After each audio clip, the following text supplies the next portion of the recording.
Kenardan gelin, kenardan. Baba. Oo. Aha. Duvar komple gelecek. Bir dakika bekle başkan dur.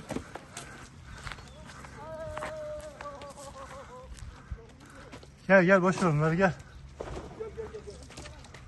Dur.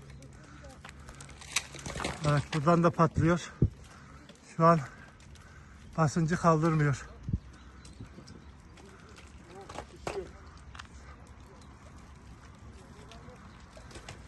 Evet, birazdan duvar komple gelecek gibi görünüyor. Evet.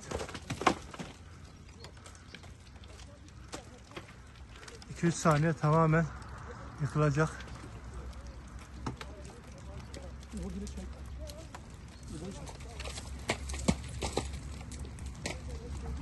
Evet, patladı. Tevfik gel.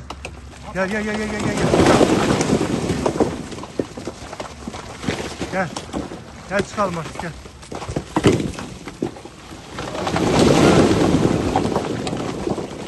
Komple geliyor duvar.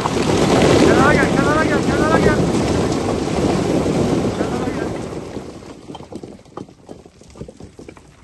Evet.